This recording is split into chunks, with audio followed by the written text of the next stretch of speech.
A candid one-on-one with New York City's police commissioner on the city's crime rate and policing in general. Good evening once again. I'm Maurice DuBois. Welcome back to the broadcast. I'm Christine Johnson. With nearly 2 years under his belt and the lowest crime rates in the city since 1993, New York's top cop, James O'Neill, is riding high. But the city's new policy looking to cut back on marijuana arrests has critics wondering whether we're about to go in the wrong direction. I recently sat down with the commissioner for an exclusive interview. How do you enforce the new rules on marijuana? It sounds tricky to me. It's been a lot of comparisons to marijuana smoking and public consumption of alcohol.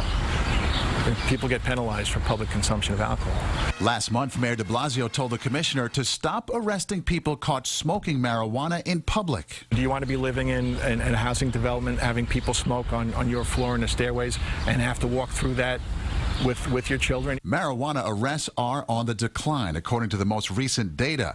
Still, critics argue that marijuana use is about the same among blacks and whites, but arrest rates don't reflect that. Now the city is in the process of reviewing the new policy for 30 days. The current argument is people of color getting arrested for something white folks do, out of whack. I acknowledge that, and there is a disparity, and this is part of the 30-day process of why that is. There's got to be a balance here. There's got to be a balance between people's quality of life, individual choices, public safety, and what people want to do. Have you ever tried it? I'm not going to talk about my personal life. With major crimes down, mostly across the board, sex crimes, we've seen a rise over the last chunk of time. Right. Why do you think that is?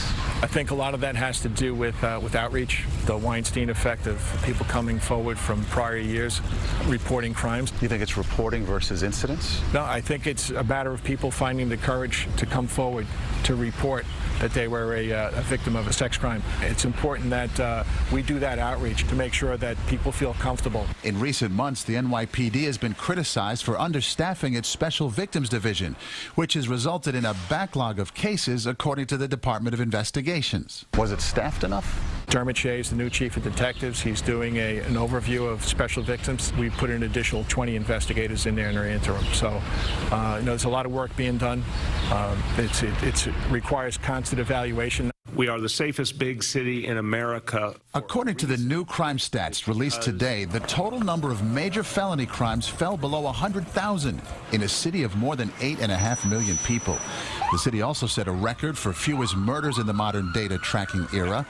None of this happened by accident, says O'Neill, who gives a lot of credit to neighborhood policing. We're finally giving our police officers the opportunity to establish relationships with the community.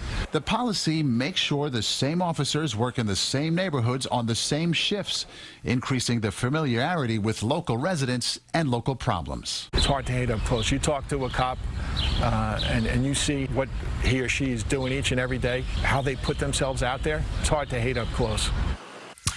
Now, the commissioner and I talked about so much more, not only about the state of our city, but also who he is, where he's from, and how his upbringing impacts the way he does his job. Now, unlike his predecessors, O'Neill is a whole lot more private, preferring to ride his bike anonymously through the city, including in Central Park at different times of day. He's an avid cyclist, a really interesting guy. You can see more of my conversation with him a little bit later on this week on CBS 2 News. There's some instances in which you'll find he's just like the rest of us. He does blend in very well. That's he does exactly have that ability. What he does. He really does. We'll talk about that, what he's learned from New Yorkers, what keeps him up at night, and a whole lot more. I liked his line where he says it's hard to hate up close. Yes, he actually says he borrowed that, and he's giving credit here to John Miller, our good friend, who really points that out. Yeah. And it's true, it's right? Very true. Harder, easier, a lot easier from a distance to do that kind of thing. So look out for more of that coming up this week.